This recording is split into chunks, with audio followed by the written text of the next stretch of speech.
Hey everybody, welcome to another Purple Insider Extra. Matthew Collar outside of TCO Performance Center as we go position by position previewing Minnesota Vikings training camp. Now let's talk some linebackers. Now in the past, this has been a very boring position going into training camp. Eric Kendricks, Anthony Barr, doesn't really matter.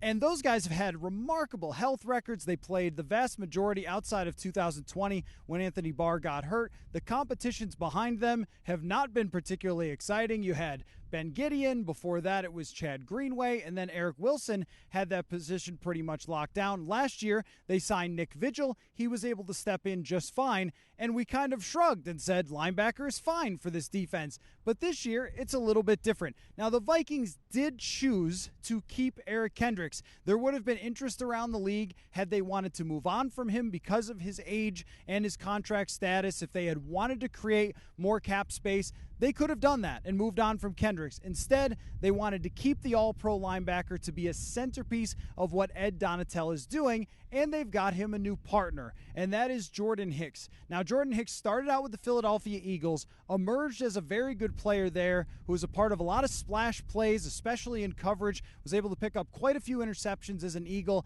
then went to the Arizona Cardinals, played in a very different defense where he got more sacks, and he played over 1,000 snaps each of the last 3 seasons. So a very reliable, intelligent veteran player to be paired with Kendricks.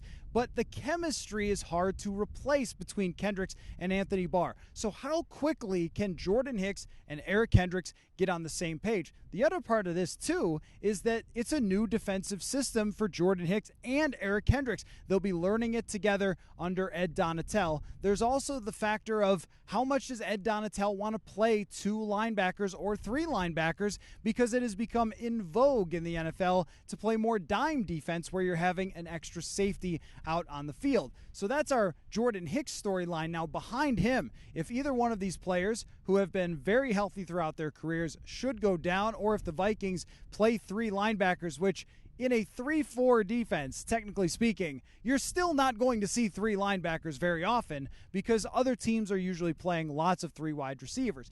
But should they need it, behind the 2 starters, there's a very good competition here. You have Troy Dye, who was drafted 3 years ago, has gotten on the field a bit, has not shown many flashes of having long-term ability, but linebacker is a position that requires a lot of development. So will we see more from Troy Dye this year? Last season, they draft Chazz Rast, who is a former quarterback and then turned into a linebacker. He is like a speeding bullet, but where that bullet is going, hard to say. Last year in training camp, you could see his physical abilities, but that he was not refined as a player.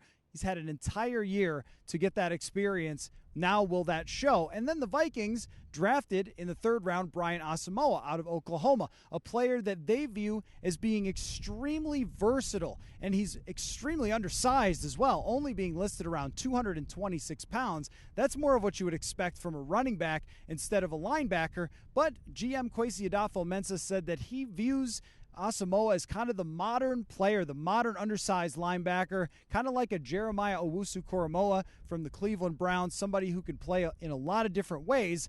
Will he be used in those different ways in training camp? Those are our top stories for the linebacker position. Make sure you check out all of our videos on the position previews as we head into training camp, and also the Purple Insider podcast every single day. And we've also got purpleinsider.com for our written work. You could sign up for the newsletter there. Thanks so much.